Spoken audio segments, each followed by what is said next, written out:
Guys, and then we should be ready. Hey, I heard you were the right one. Ooh. Hey, I heard you were the right one. Hold up, guys. So I think we're streaming everywhere now on YouTube. Let me just make sure the stream is not fucking private. Yo, how the fuck do we... I hate that I have to go full screen on fucking... Not TikTok, on fucking YouTube. YouTube full screen is some annoying as fuck. Hold up. Okay, it's working. Okay, yeah, that shit works. So, hold up. Let me get my glasses on.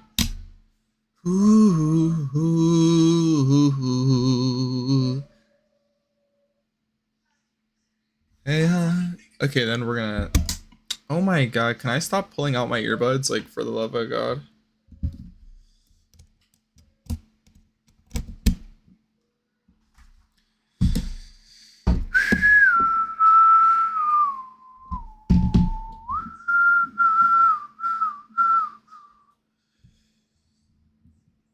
We're gonna hope that, hold up, guys. We're gonna start the reading right now. But we just have to post something on YouTube so that this shit can fucking... There we go. Okay, guys, so today I'm pretty sure we're gonna be finishing up the book. The book should be done some soon.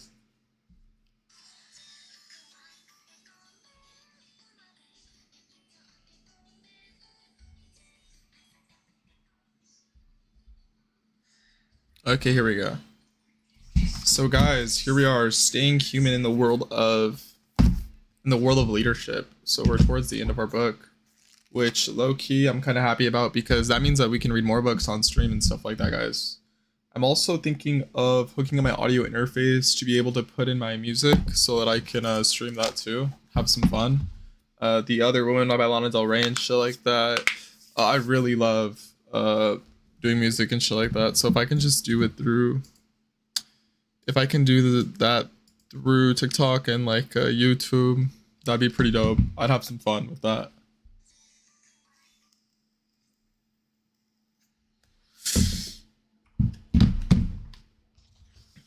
Okay, here we go. We have some 15 pages left. Okay, I think we finished this page.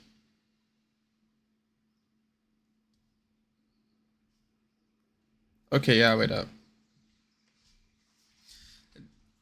Sally taught me that kindness and accountability are not opposites. That it is possible and necessary to hold people with care while still holding them to high expectations. Her leadership reflected with relation theorists describe as growth fostering relationships, where challenge and support exist together rather than in tension. Miller, 1986. Hasmick showed me that possibility expands when leaders choose to see and honor the strengths in others. Her approach echoed asset-based leadership frameworks which emphasize that people grow when leaders focus on capacity rather than deficit. Ladson Billings. Dale taught me what it means to be fully responsible, to communicate clearly, to be transparent, to build trust through relationships, and to follow up faithfully. He lived what adaptive leadership scholars describe as disciplined attention, the ability to stay present, honest, and accountable when navigating complexity. Heifetz et al. 2009.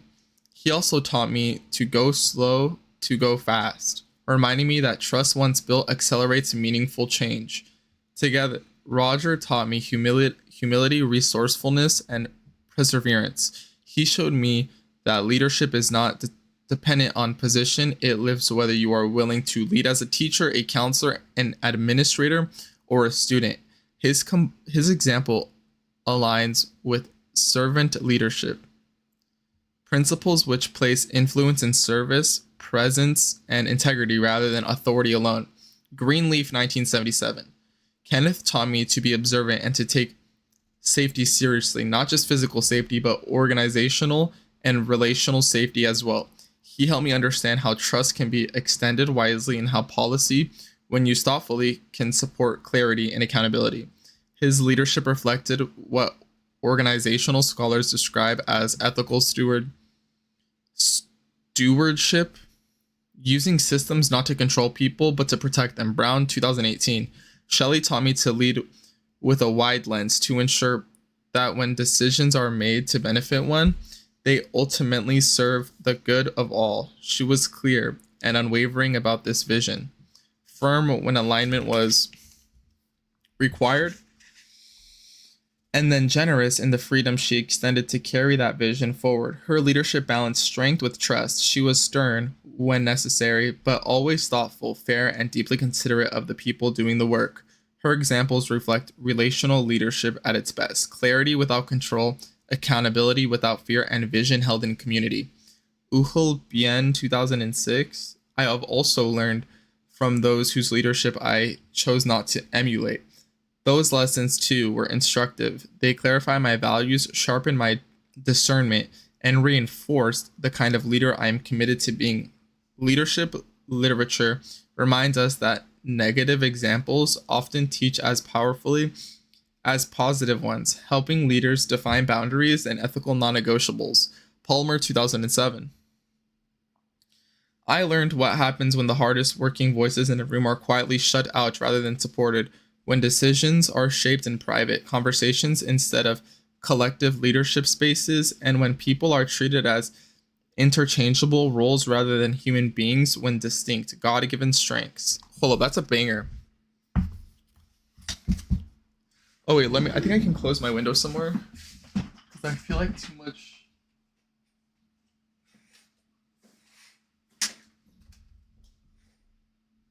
outdoor light.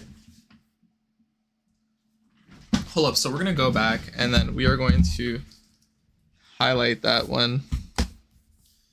The one that's talking about how she learned from even leaders she didn't want to learn from, and she learned from them by like low-key not doing what they were doing. I'm pretty sure that's a pretty good way to think about it. Those lessons too were instructive. They clarified my values, sharpened my discernment, and reinforced the kind of leader I am committed to being. Leadership literature reminds us that negative examples often teach as powerfully as positive ones.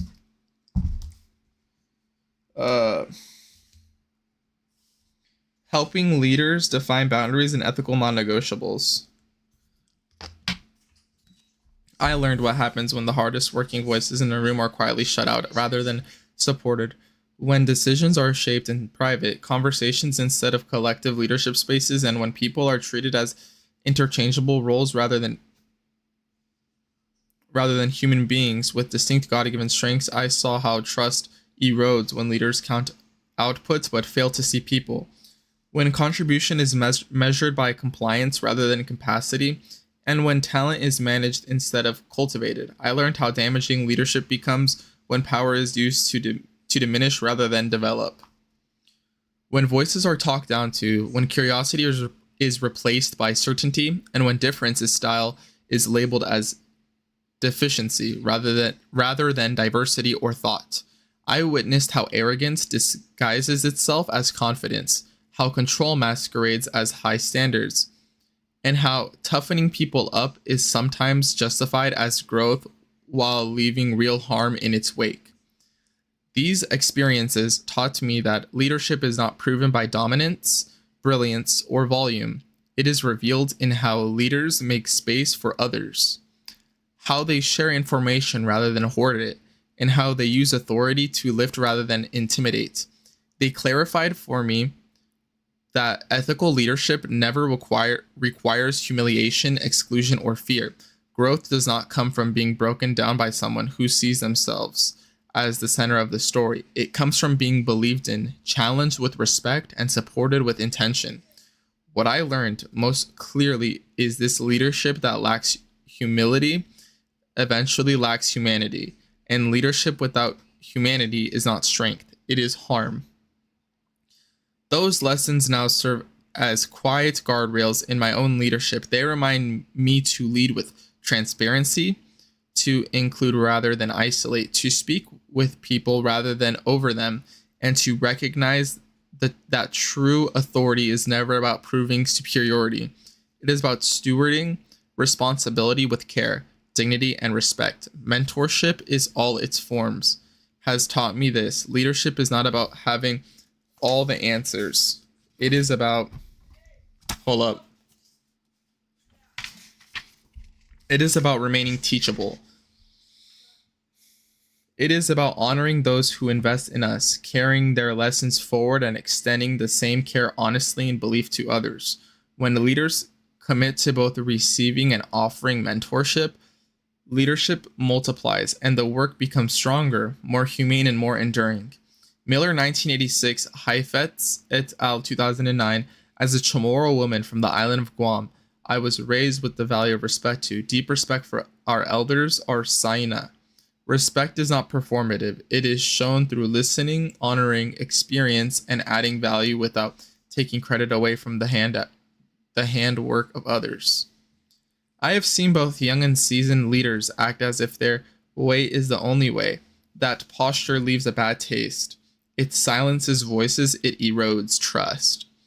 I have also witnessed and personally experienced moments when women did not support women, when men doubted that women could lead as well as they could, when older staff dismissed what a younger, less seasoned colleague brought to the table, and when newer staff believed they already knew everything. These dynamics damage organizations. They weaken community. Mentorship, both receiving it and offering it, is essential. Insecure leadership often shows itself through competition, information, hoarding, sabotage, or taking credit for others' work. That is not leadership. That is fear, disguised as authority. I spent part of my childhood in Guam and another part in the Kingdom of Saudi Arabia. In both places, community was pivotal. On the island, with fewer resources than the mainland, people came together out of necessity and care. Chamorro values emphasize kindness, not surface level niceness, but true kindness and collective responsibility for all children, not just your own. In Saudi Arabia, we lived as foreigners within a different culture, region, and system of rules. We had to rely on one another. Community was survival.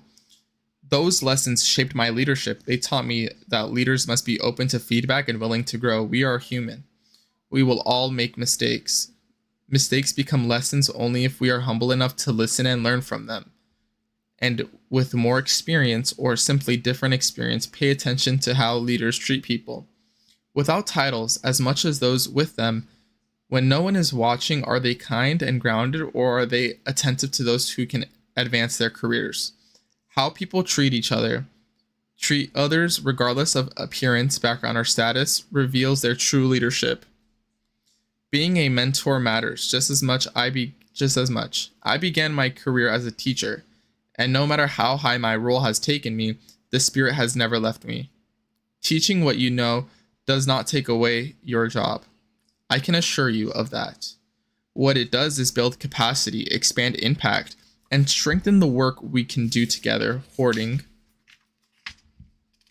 information and speaking for others does not create healthy organizations. It creates silence and fear. I only stepped into an organization where the leader before me had taken credit for all the work and diminished the direct reports. People worked in silos and rarely spoke about what they were doing. When I asked questions, they gave me answers but not ownership. As I peeled back the layers, I learned why. Their confidence had been taken from them. I stopped that practice immediately. I mentored the team to speak about their own work. I encouraged them to share what they were doing and how they were doing it. I made sure credit went where it belonged. At the same time, I modeled collective language. I said we, I said our team. When problems arose and people came to me about one another, I set a clear expectation: speak directly to the person first. If that did not resolve the issue, then bring it to me. Over time, they learned conversations with me began with, I spoke to so-and-so and we couldn't resolve it. I would then bring them together and use my counseling skills to create a safe space for dialogue. I offered guidance when needed, but I did not solve everything for them. Eventually, many issues were resolved without me. They learned to collaborate, to communicate, and to stay focused on solutions instead of personal attacks. As trust grew, meetings became fewer and more effective. I shifted from weekly individual meetings to whole group meetings with an open door for additional support when needed. The team began to see themselves as experts in this craft. in their craft. That allowed me as a leader to focus on expanding partnerships and bringing in more programs to serve our students and community. Mentorship multiplies leadership. Multiplies leadership. Hold up, we're saving that one. That's a fucking banger. Mentorship mentorship multiplies leadership. Whoa, I didn't really think about it like that. That's a different way to perceive it. Like being a mentor and being a leader are two different concepts. And I kind of saw them similar, but no, it didn't. You need to be a good mentor in order to become a good leader. Because if you're a shit mentor, then what the fuck are you really doing? Trying to become a leader for it. Like, it's just not optimal, in my opinion. It builds confidence, capacity, and care. It reminds us that leadership is not about being the center of the work, but about strengthening the people who do it. Hold up, guys. So, I have to go do my clothes real quick, and I'll literally be right back. Wait.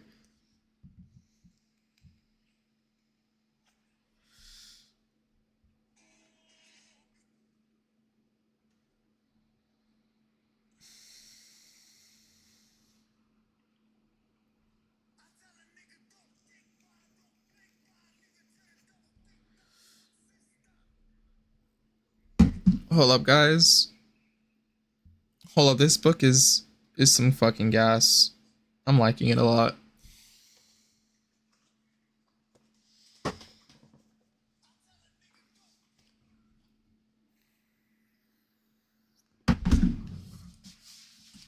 BRB.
Dickhead.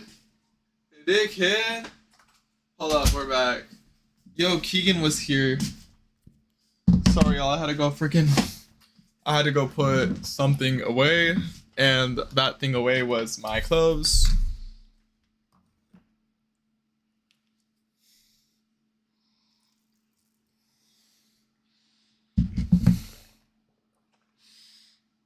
Keegan sending the goat. What a fucking much love, bro. Much love to Keegan. Everyone give love to Keegan.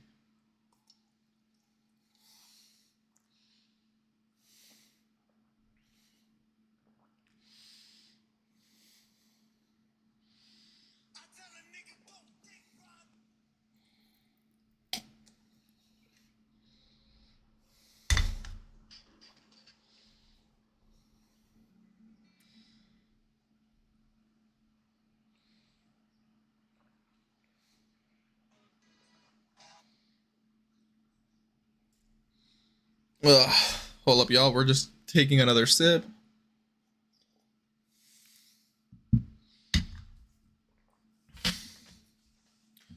Okay, let's get back in.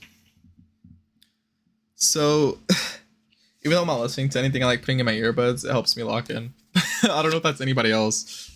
I don't know if it even makes sense, but that's what I do. Okay, guys. So now we're at the part of the book where it's the pause and notice, right? Pause and notice. We're gonna just read all of them, and then we'll answer the questions individually right now. When you think about mentorship in your own leadership, do you see it as optional or as part of your responsibility? Then we have whose voices do you listen to more easily, and whose experiences might you be overlooking? Yo, Noe, what's up? We're at the pause and notice of the book. We're finishing it up today. How do you treat people who hold less formal power or visibility than you when no one else is watching? In moments of conflict, do you create space for people to speak directly to one another, or do you step in too quickly? Where might insecurity, fear, or competition be shaping your leadership behaviors more than care and trust? Okay, that's actually a pretty good fucking question. That last one's a very fucking good question. Okay, so we're gonna start it off right now. How are you doing today, Noah? I just wanted to see how you're doing, bro. Hope you're having a great day, dude. Sorry for not the streams. Was pretty busy with my personal life, but we're back on it. And this weekend we're been doing amazing, bro. That's fucking what's up. I've been doing great too, actually. Just more of been kind of exploring new outcomes and different perspectives. Had a very good talk this weekend with my cousin. It's just about like perception and whatnot. Hey, yeah, no worries. Understand. I hope you're not so tired. No, I'm not tired today. I'm actually very awake. You know, it's a Monday, a great start to the week, a great day. Went to the gym, showered. Now we're doing this. We're gonna do some homework, and then we're gonna play Cuphead later. Okay, so back to the pause and notice. When you think about mentorship in your own leadership, do you see it as optional or as part of your responsibility? So, I believe that mentorship and leadership, you have to be more of a mentor than you can be a leader. So, like without mentorship, what are you? You're like, it's the blind guiding the blind. Like these people have no understanding of how it works and how anything of like the system works, right? So, I think that mentorship, it's not optional. There is no choice for mentorship. You have to do it, because then the people will not understand the system fully, and right there can create space of where it's non-comprehensible. It's incomprehensible environment, and that environment is not good at all in any way, shape, or form. And the reason I say that is because in music, if they don't know the basics, the 12 major scales, we're going to be using another music teacher example. If you don't know the 12 major scales, what makes you think you're going to know every single key? And you can be like, but you can know all the key, but you can't know all the scales. Like, yes, but do you really know the key? Like, does that kind of make sense? I hope that analogy made sense a bit. Like, and it's like, if you're not mentoring the people who you're leading, you are failed.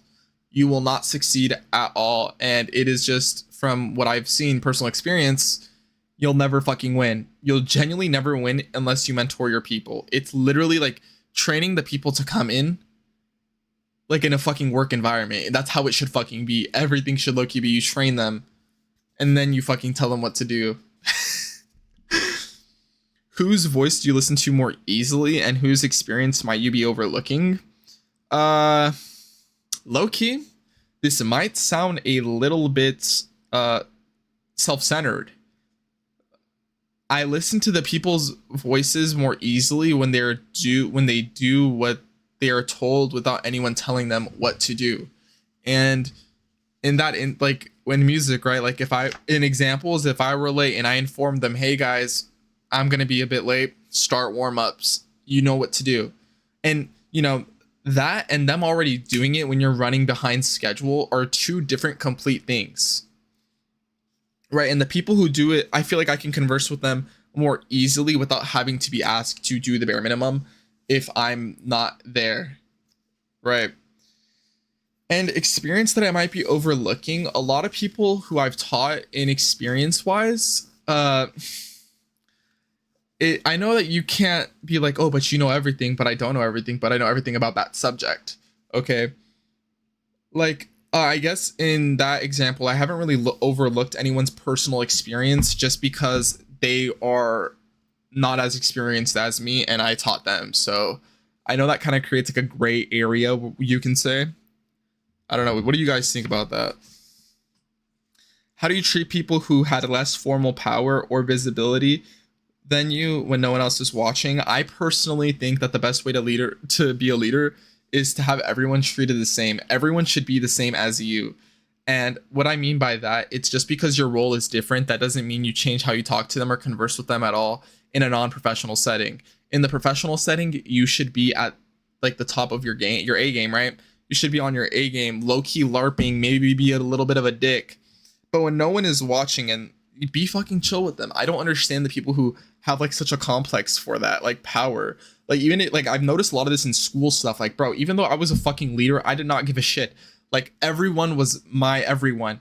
Everyone was the same. Just because I was the leader did not mean that you being a leader had anything else to do. Like, who cares that you're not that? We're all the same equally. At the end of the day, we all eat water, or we all eat food and drink water. Like, hello, we all create ATP. We create energy. That's like a biological thing. That's how we make our energy. Like, we're all the same. Treating them, if you treat them any different, you should not be a leader. And I will stay on that business. You should never be a fucking leader if you can't treat people the same when you get power. I low-key did. So there is a podcast on the YouTube now. You gave me the idea, Noi. So now we're doing this on YouTube and saving them on YouTube. Thank you for the idea, by the way. Right. In moments of conflict, do you create space for people to speak directly to one another, or do you step in too quickly? See, personally, I think my method might be a little same as TikTok, same as all socials, except for Instagram, where you add a 6. Okay.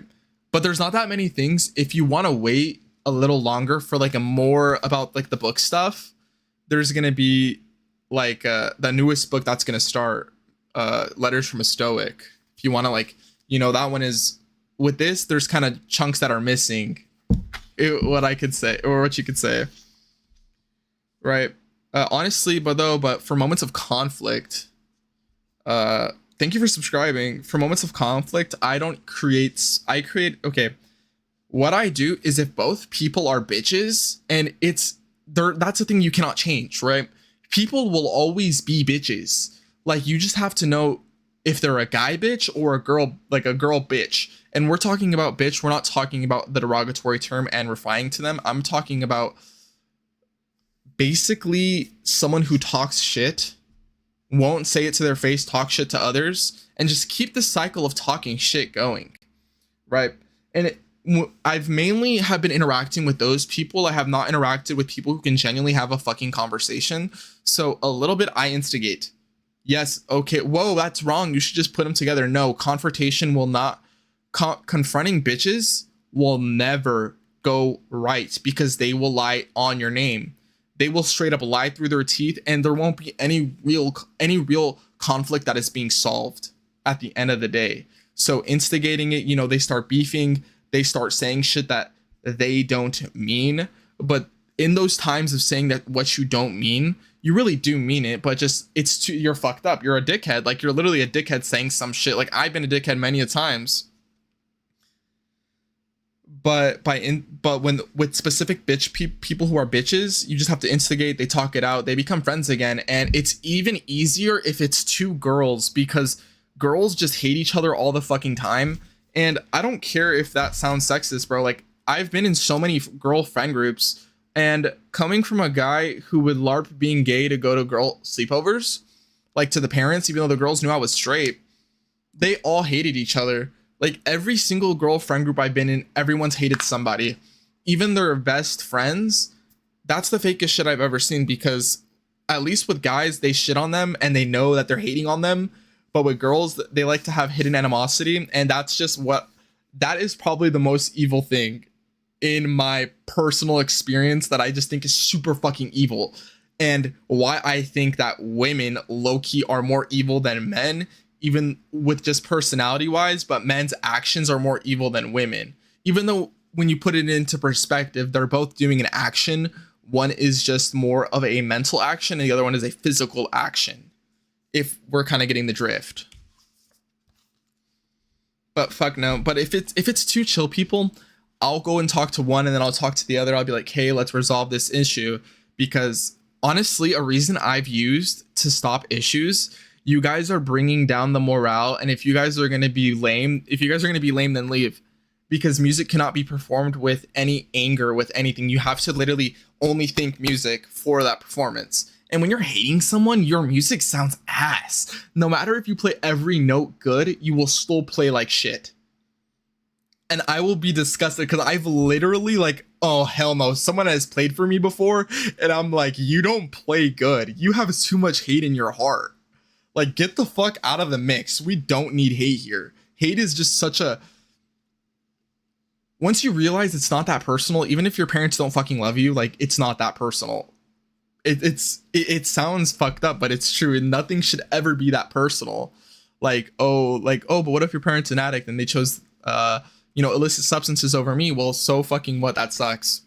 That literally just sucks. You have to deal with it. There's nothing else you can do. Like, there's really nothing else you can do to it. Where might insecurity, fear, or competition be shaping your leadership behaviors more than care or trust? See, this is where personally I do not agree with. I don't agree with, like, me losing a position, or fear or insecurity or competition is, what I really care for more. Because I don't give a fuck if I have a name, if I have a title. Like, it's just the title at the end of the day. Like, that doesn't really change how I am as a person. Just because, if we're using an instance, I could hear this out. I could be more educated in a subject, and someone else might be good at it. But say I had a higher position and we're fighting for the position.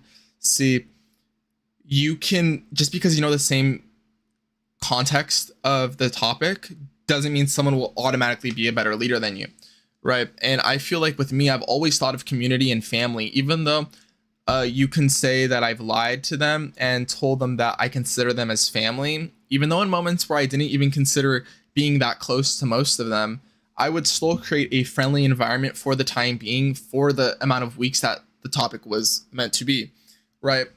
And I feel like care and trust is just such an important thing, because if you're the people you're teaching, right, can't tell you about the freak shit that they doing on the side, or fuck shit that they are doing that isn't good, you are not a good leader.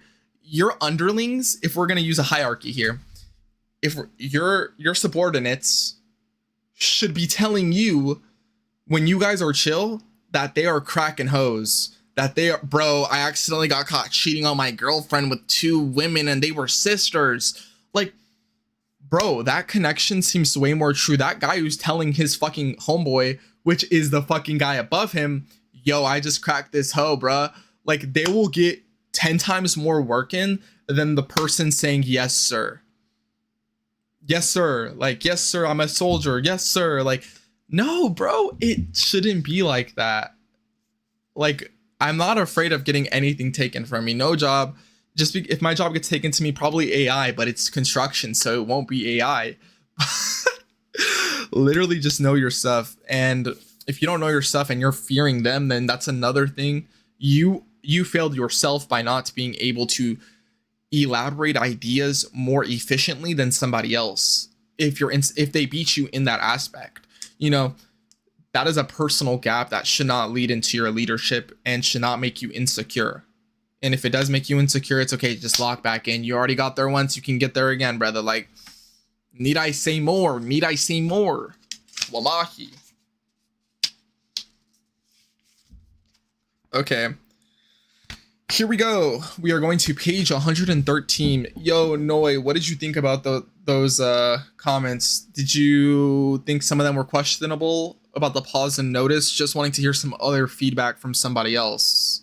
You know what I mean?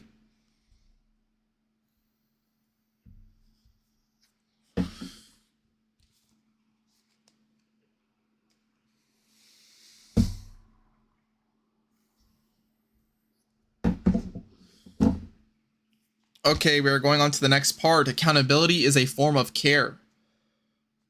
I can agree with that statement. Chamorro value. Inafa Maulek, restoring harmony through right relationship, shared responsibility, and moral clarity. In Chamorro culture, Infa Maulek reminds us that harmony is not manipulated by avoidance or silence. It is restored when each person takes responsibility for actions and when leaders act in ways that protect the whole community. Accountability is not disruption, it is repair. Words to carry. Integrity is choosing courage over comfort. Brene Brown. Or Brene Brown? Yeah, I think it's Brene Brown. Mentorship is often described as encouragement, opportunity, and belief. All of that matters, but real mentorship also requires honesty, especially when it is uncomfortable. Early in my leadership career, I was responsible for a large after-school program serving nearly 3,000 students through a ASES grant. Part of my role required reviewing attendance logs and the information submitted to the state to ensure we were meeting both the spirit and requirements of the funding. During one of those reviews, I noticed a pattern that did not sit right with me. Two young staff members, both of whom I supervised during the school day and mentored as emerging leaders, were allowing students who were already participating in school-funded athletic programs to sign into the after-school program solely to receive a snack. The students would sign in, take the snack, and sign out. They were not participating in the required 3-hour after-school program. While the snack itself cost only 36 cents, each sign-in generated approximately $3 in reimbursement from the grant. That meant public funds were being claimed for services that were not actually provided. This was double dipping. It was unethical and it put the entire program at risk. I called both staff members in and addressed the issue directly. I explained why the practice was wrong, how it violated grant requirements, and why it had to stop immediately. I was clear. If the behavior continued, I would initiate a full audit and end their employment. They had shared with me that it was an upper management individual who directed them to follow this practice. I also made something else clear. They had a choice. One choice, the honest route. He acknowledged the mistake, corrected the behavior, and committed to doing better. I continued to mentor him, offering guidance and opportunities while holding him to a clear standard. Over time, I watched him grow from after-school site director to adult education teacher, to counseling advisor, to counselor, to head counselor, to program specialist, to vice principal. Today, he is the principal. We still keep in touch. The other staff members continued to make poor and unethical choices. I ended the mentoring relationship and stopped communication, not out of anger, but out of clarity. Years later, I saw him briefly at a gang awareness conference. We exchanged a polite hello. I learned he had not progressed far in his career. I did not know where his path ultimately led. That experience reshaped my understanding of mentorship. Mentorship does not guarantee outcomes, but integrity. always leave a mark. As leaders, we do not just mentor skills, we mentor character. Accountability is not the opposite of care, it is one of its highest forms. Sometimes sustaining the work means continuing to walk beside someone, and sometimes it means knowing when to let go, trusting that the lesson, not the relationship, will carry forward.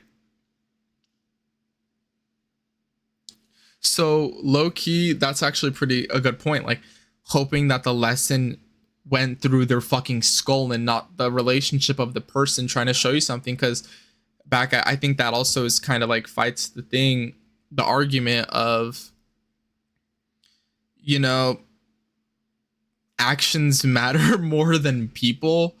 Because like a person, like when you really think about it, you can replace a person like that, even though it sounds super not cool and super fucked up. Like I do agree that it sounds fucked up, but this is just my brain. You know, if you're not listening to the lessons these people are telling you, what's the purpose of that relationship that stands? And if that lesson showed you something and you value the person who taught you the lesson, that's even better to even have that relationship afterwards. Okay, now we're at the pause and notice. Where might I be avoiding a hard conversation to prevent comfort? Am I mentoring to be liked or mentoring to build integrity? What ethical lessons are others learning by watching how I respond to small misalignments? Notice where accountability might actually be an act of care.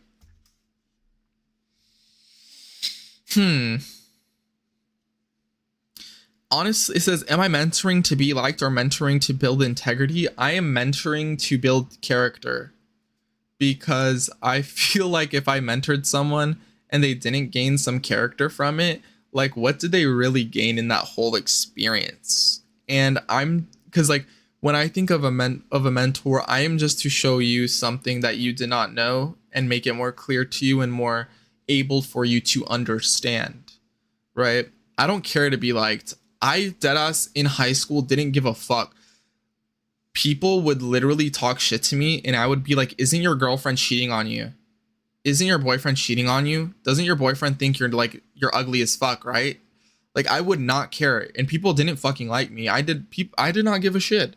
I genuinely did not care at all, because at the end of the day, those people meant nothing to me.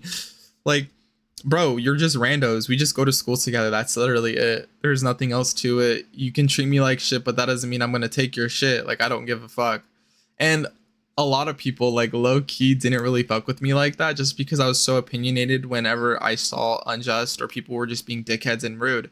Like just because your mommy and daddy doesn't love you doesn't mean that you can show that kind of anger and resentment towards people who are just there to help you. Like when you think about it, a substitute teacher isn't there to be your fucking dad. He's there to give you a good fucking day. Like, bro, if you're gonna get beat at home, might as well be fucking nice at school so that you can at least have some positive energy in your life and not end up a fuck up.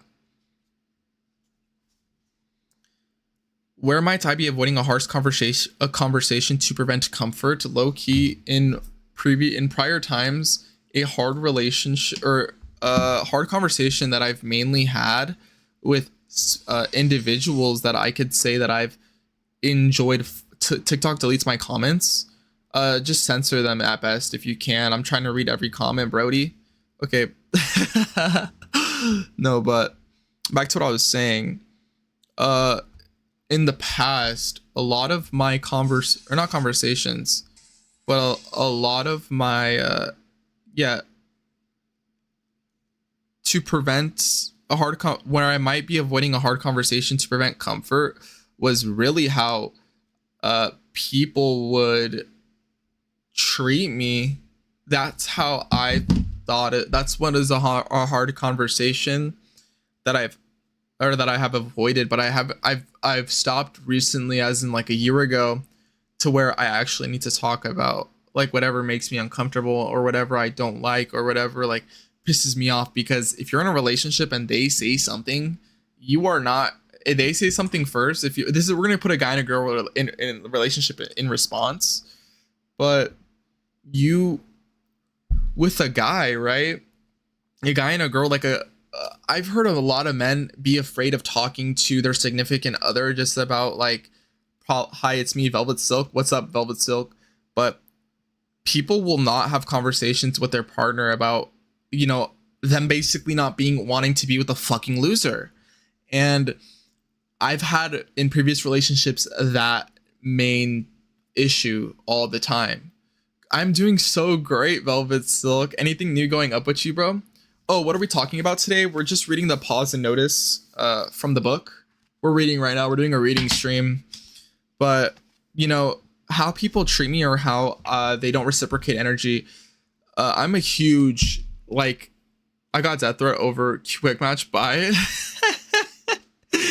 but, you know, how they treat me and how they don't reciprocate, because I feel like for me, I do a little too much. You know, I'll make you, or like I've written books for people. I've written letters. I've written, like, letters is my main source of love language. I bought them food. Okay. Financially, I think in a different mindset as well. So like, because I wasn't as, or I was very fortunate at one point, and then I just dropped down to like the worst part of unfortunate as fuck. So money does, I think of it as a important thing. Like, if I spend money on you, that means that you matter to me, because I don't spend money on stupid shit. And people will, I mean, I personally think like, hey, that's kind of like, you know, it shows I care. And people don't understand different forms of care, really. And, you know, I've been a professional I hate my girlfriend, right? And the main reason why it was I hate my girlfriend was, first off, I didn't feel like they gave a fuck about me enough, and they only liked the concept of having a boyfriend. Not that they enjoyed me as a person, even though they would say it all the time, but they wouldn't really prove it to me that I actually mattered to them. And, you know, after a while, you just fucking hate them. You can go for guys and girls, you just fucking hate them. But now I've, like, you know, I want to be treated a specific way. I want to be reciprocated a specific way. I want to be interacted with a specific way. And that's a conversation that I'm now ready to admit that I'm able to make, that I'm able to have. You know, even though I get this feeling of discomfort if I were to talk about it, at least I know now I can seriously talk about that topic.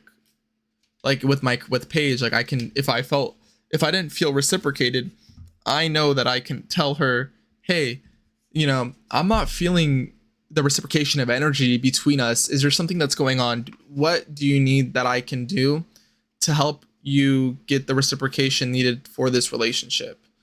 And that skill is what takes a fucking minute to even build.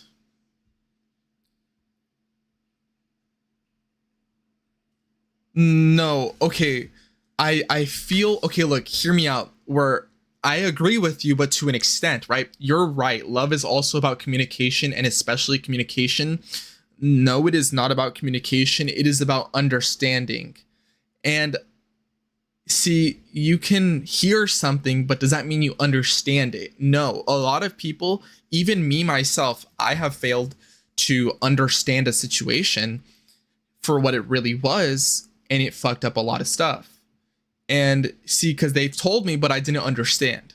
But if I were to understand and I didn't hear them, I would inherently want someone who understands what I'm saying than to really understand, or to really just like hear what I have to say. Because that too also is my biggest ick as fuck. Like, holy fuck no.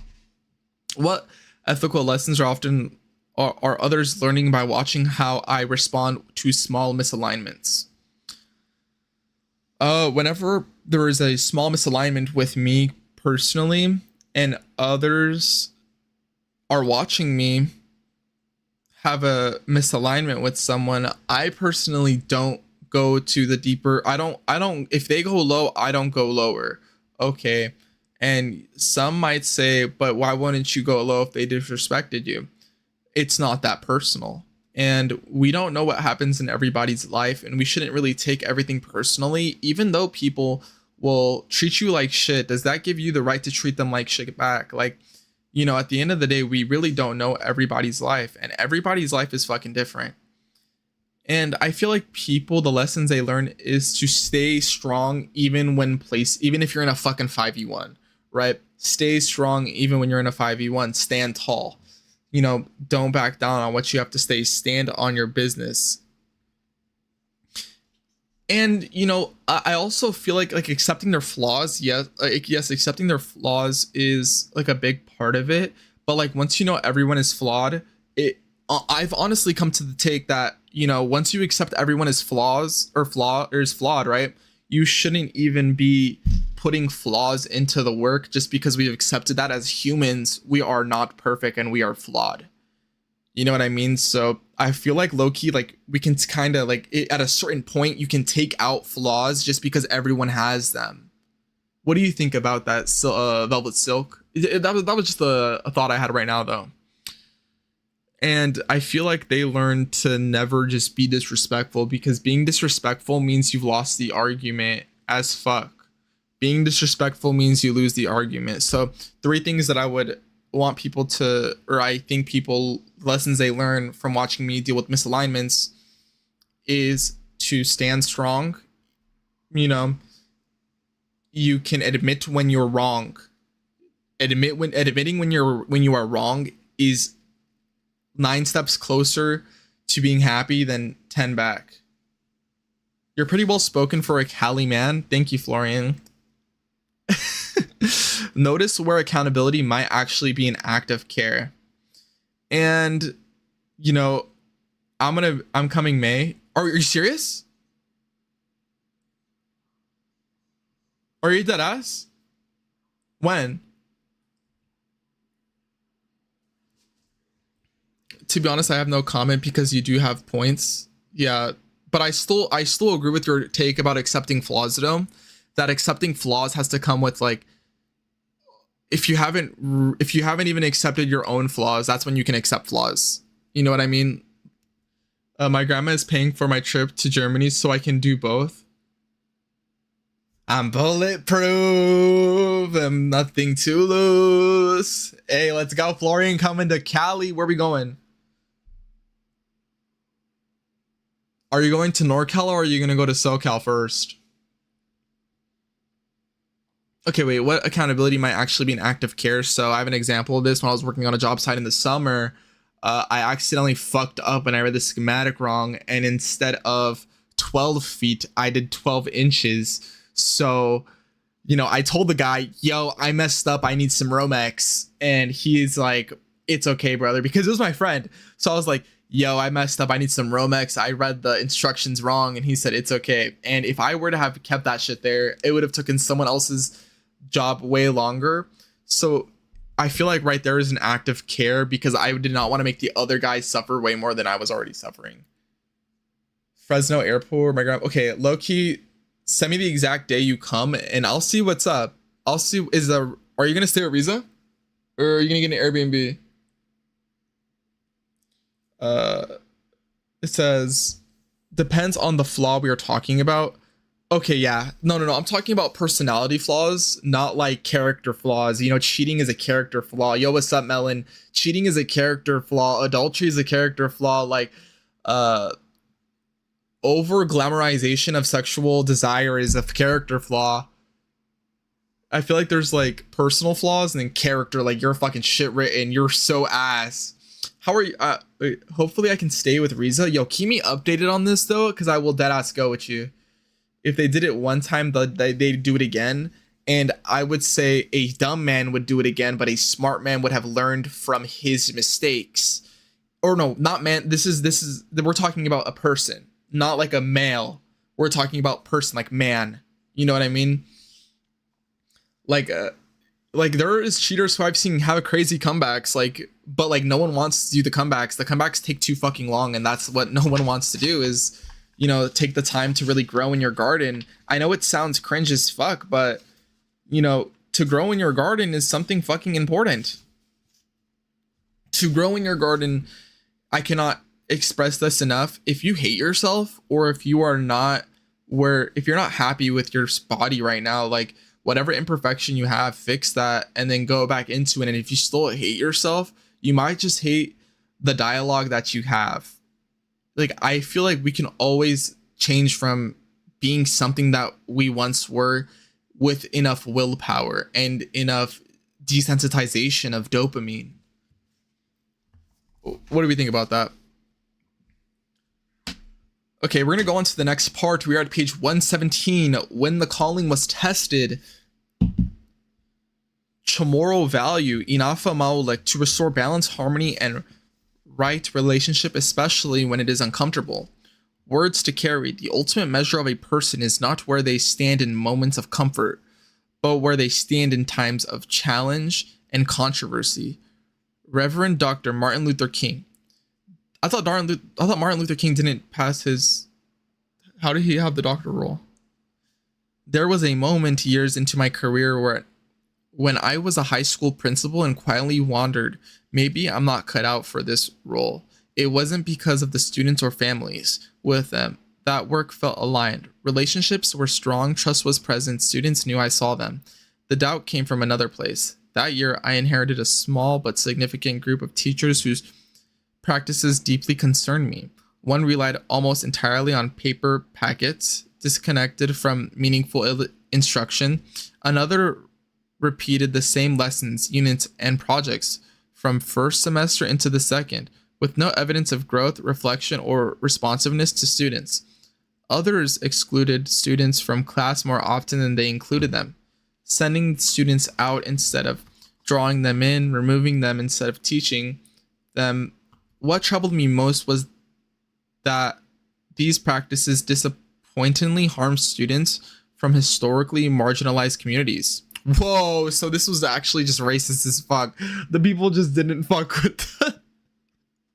At the same time, district initiatives required close attention to credentials, alignment, Common Core implementation, and compliance. I spent long hours reviewing documentation, ensuring there was no misalignments, doing the unglamorous necessary work of protecting both students and the system. I documented, I coached, I held expectations. I asked for change not because I was looking for conflict, but because students deserved better. When I was called in for a grievance, the allegation was not about instructional quality, not about exclusionary discipline, not about failures to serve students. I was accused of discriminating against blonde, blue-eyed, beautiful women. Whoa, what the fuck? You know, I've never thought I would ever hear excluding blonde-haired, blue-eyed women. And I genuinely thought that I would never hear those words ever come out of somebody's mouth, right?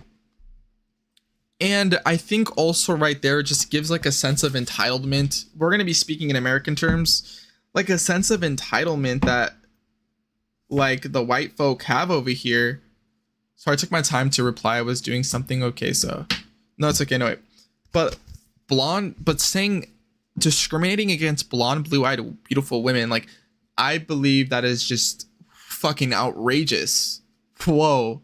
Like the colonizers' entitlement needs to chill the fuck out. I sat there with district employees, relations, and a union representative and went through the formal process, listening, responding, and reviewing the claims laid before me. I remembered sitting there stunned, not because I didn't understand the process, but because of how disconnected the accusation was from the reality of my work. The concern was not tied to pedagogy, professional standards, or students' outcomes. It ignored the documented patterns of exclusion, the lack of instructional rigor, and the disappropriate impact on students from historically marginalized communities. It was so unexpected, so implausible that had I not lived it myself, I might have doubted it. Yeah, that does sound actually crazy. It could be true. Eventually, the grievance was dismissed for lack of findings. There was no vindication speech, no apology, just a quiet acknowledgement that the claims were unsupported. But the experience stayed with me. Leadership research affirms that moments like this are not anomalies. Scholars note that leaders who challenge inequalities practice often face resistance that reframes accountability as personal bias, particularly when advocating for students from historically marginalized communities.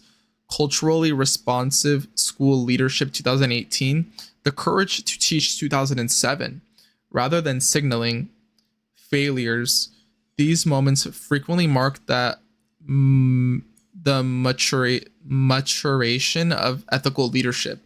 when integrity is tested not by affirmation or outcomes, but by the willingness to endure discomfort in service of students. Daring Leadership 2018. The moments taught me something I wish every leader understood early. When you challenge practice that harms students, especially students from historically marginalized communities, the narrative can shift quickly. Accountability can be reframed as bias. Advocacy can be mischaracterized as discrimination, and the work can become less about children and more about protecting adult comfort. I questioned myself in that moment, not my values, but the cost of holding them. And yet, the call did not disappear. I matured. I learned that leadership is not about being liked or avoiding discomfort. It is about standing between students and systems that fail them, even when doing so comes at personal cost. I did not lose my heart for the work that year. I learned how much courage it takes to keep up. What the? Whoa. Saving that one. Hold up. I'm going to read your thingies right now in chat. That was a fucking sleeper. Hold up. A Velvet Silk. I'm bulletproof. Nothing to lose. Okay. I don't really understand people who even cheat in the first place. If you don't feel any attraction towards your partner, the first thing for me is to talk about it instead of going on a random bar to have a nightstand with someone to pleasure to at least have those minutes of fun, which is pretty stupid. Hey, Velvet Silk, are you here? I would like to build on your takes. So I kind of want you here to hear what I have to say about that. Yo, girl, did homegirl fucking dip? If homegirl fucking dip, that's fine, but I'm just like, how am I gonna hit this banger idea? Because there's like really more to cheating than what people really perceive it as. And I'm not justifying cheating, but I am just saying that there's like levels to this cheating shit genuinely. And you know, a lot of people don't see that. And I'm not justifying cheating, but it's just like there's levels. Pause to notice. When have you found yourself in a room where process mattered more than the truth? What stayed with you after the meeting ended, even once the outcome was resolved? So there was a time where the color guard and the percussion were beefing because of like there was a miscommunication between room times. And right there and then, it was kind of completely shit because we had a thing in there at fucking 5 o'clock, but they had a practice, but the gymnasium was being, the lunch area with the dining hall was being used. And so we had to go, because it was raining too, so it's just like not optimal. We have electrical equipment and people would, there was a bunch of beef for 2 weeks because we couldn't come to a common when is our time, when is your time. And during this time, there was a lot of people who were using the dining hall and the gymnasium because of sports. It was the winter season, so that means way more sports.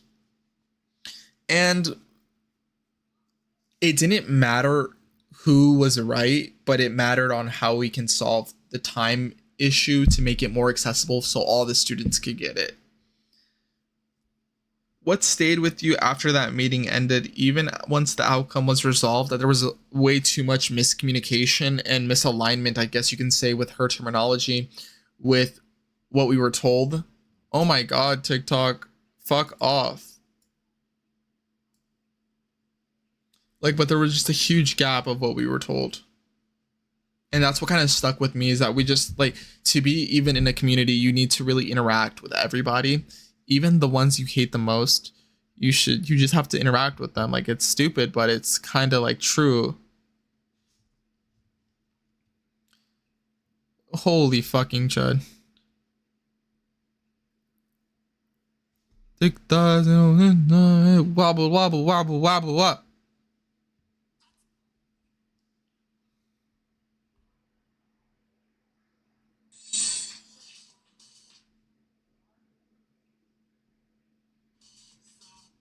That ass, this person was so real. All right, we're gonna go to the next part.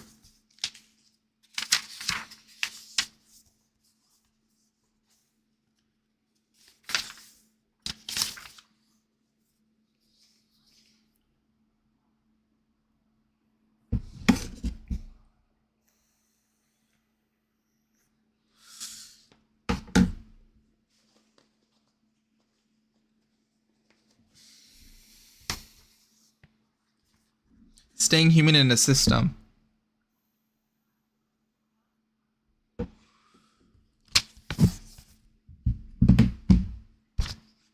Oh, my clothes are almost done. Hold up, guys. We'll be right back.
Hold up, we're back.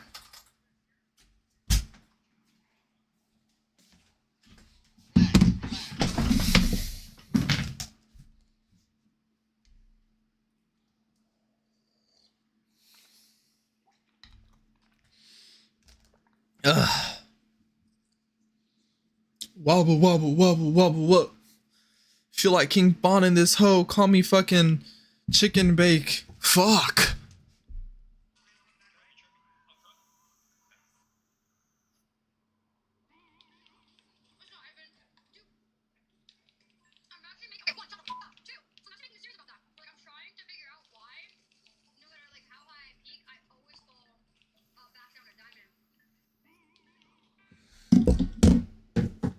Here we go. We're on the next part of the book. We're almost done.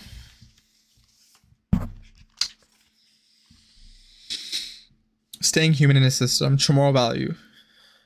Chen Chula is reciprocal responsibility, doing your part for the good of the community even when no one sees. Showing up with humility and shared effort, not for the recognition, but because the work matters.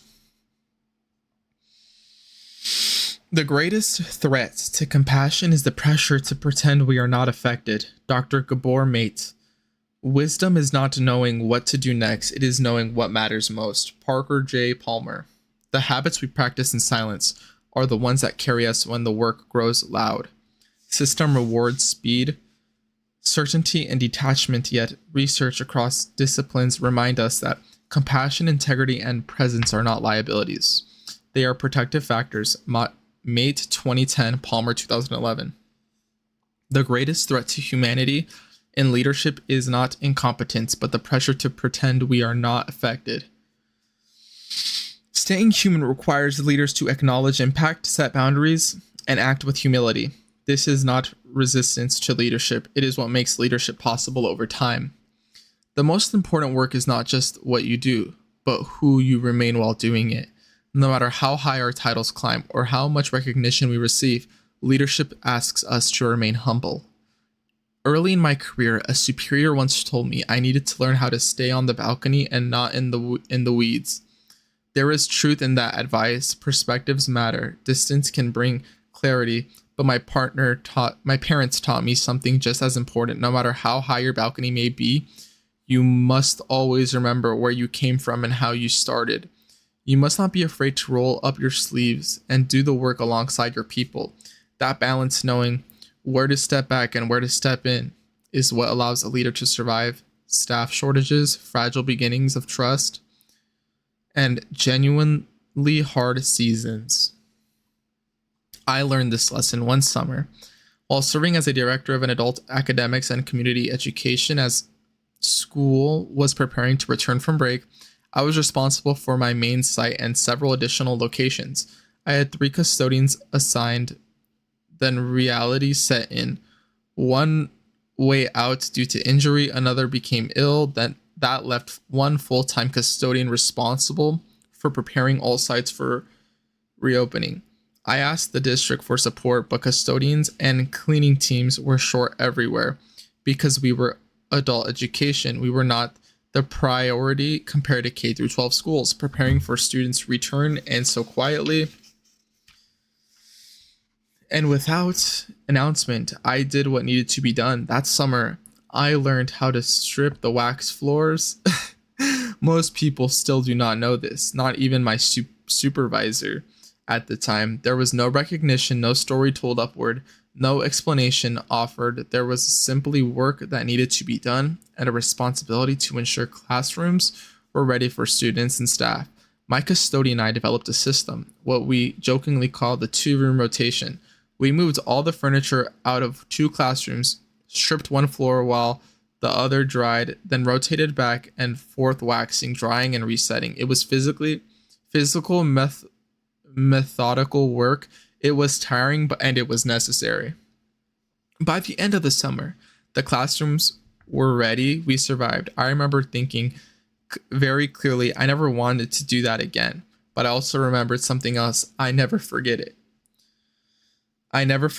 Years later, at a different school, I was overseeing facilities with a team of 6 custodians at a single site with fewer classrooms. They told me it would take all 6 of them 10 days to strip and wax 15 classrooms, completing only 2 rooms per day. They did not know my past. I created a schedule that showed otherwise. One staff member called the union. Instead of escalating the situation, I went to the supply room, pulled out the stripper and wax containers, and read the directions printed on the bottles. Then I shared my own experience working side by side with one custodian under pressure with no backup. The work did not take 10 days, and more importantly, something shifted. Integrity was no longer theoretical, it was visible. Across more than 3 decades in education, I have had countless critical conversations. I have learned that integrity is not something you list as a leadership trait. It is something you practice, especially when others around you do not. Especially when no one is watching. If you are not humble, if you do not act with integrity, and if you forget that there is always something larger than yourself, this work, this community, this universe, you will not be the most respected leader in the room. Titles fade, accolades quiet. What remains in is how you treated people. You ain't even reading the books. As its core, the Chamorro value of Chen Chula says, we do our part because it is right, not because we will be seen. We step in where work needs to be done, regardless of title. We honor the dignity of labor and the people doing it. We remember that leadership is participational, not distance. Stripping and waxing floors was not symbolic. It was Chen Chula in action. Sometimes we must not ask, is this my job? Instead ask, what does this moment require of me as a human? When you leave this earth, your legacy will not be defined by your position. It will be defined by whether you did what was right, not what was popular. Whether you treated others with dignity and respect, regardless of their titles or usefulness to you at the time. And if you choose a life in the human business, the question will always be the same. Were you human?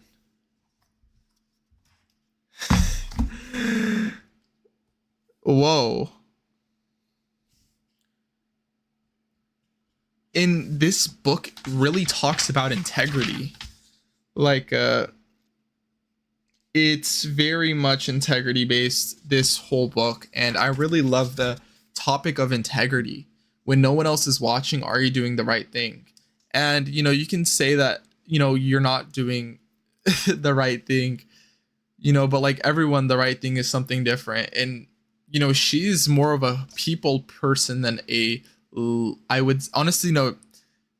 I don't know how to put this. Like, you can tell she was reincarnated from a from a chief. Like, maybe she was a Guam, like a Chamorro chief. Maybe she was a chief in her past life somewhere else. But the way that I see her mixture of people and work really just shows how we can be human in worlds of, being selfish and what we're taught to be selfish. And, you know,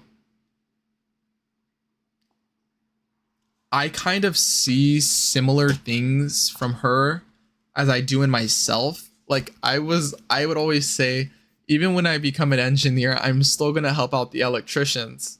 Or even when I become a foreman, I'm going to get bored in the tent and I'm just going to help the electricians. Or I'm going to, say I'm working at a site where they're installing an HVAC unit and I had just did the automation and the programming. Say they're short staffed, they need a man, bro. I would be there and I would not mind helping them, even though my job would be something completely different. And out of what you can say, quote unquote, my pay raise, I would still find a way to help them, because with helping a community, you help more than just yourself. But what has this work asked of you that no one ever saw? How have you changed, and what remains core to who you are? What does staying human look like for you now? Staying human for me looks like, even when there's underlings working with you or working for you, to not forget them and to work with them. Because I feel like we forget a lot of humans. Like, we forget people. We just consider them as their title. Like, I just, like, I've always had the same belief of being human, even in the work of leadership, as I do now, but it's more emphasizing my beliefs on it now. And how have you changed, and what remains core to who you are? I've changed my attitude. I've changed my appearance. I've changed the way I present myself to certain individuals. But what remains core to who I am is I'll just always be me. Like, no matter no matter what class I'm in or what I do, I'll always be me. I'll always have the integrity to do what is right. I don't care if people think what I do is wrong. That will always be to me. I would rather care for people than care for a bigger company that's not really going to care for people like that. Like, we need to start caring more for people than we do the job at hand. Because if you're working in a group of, say, an example, oh, I have to work with these selected 100 individuals for 365. Like, holy fuck, that's a lot. Might as well show them love. Might as well enjoy the time together. Make it a good time instead of a shit time. What has this work asked of you that no one ever saw? And we're gonna go back to the music teaching example. How this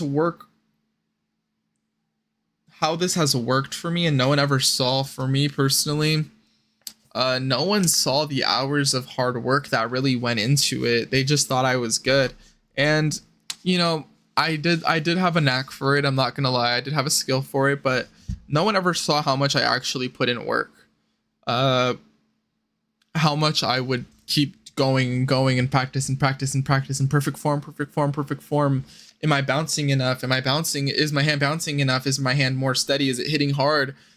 I'm thinking of every little thing that can possibly be wrong and making it right.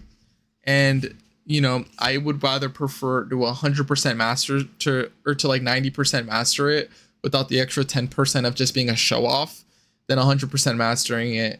I would rather know how to do it the right way than as a pro way. Because no matter what, like, all these instruments and all that, they'll always be the same keys. There will never be a new note that they find. There will never be anything new since everything is just an augmentation of an original note that there is to be played. Well, guys, so we finished the book, and I just want to say, Dr. Ann Bomentre, I really enjoyed the read, and I will be talking about this book way more to other individuals about the work, about working in leadership and how to stay a person in leadership. I really do appreciate the words you had to say, the stories that you had to inform us about. It really opened a perspective of how I view a lot more leader, or a good leader.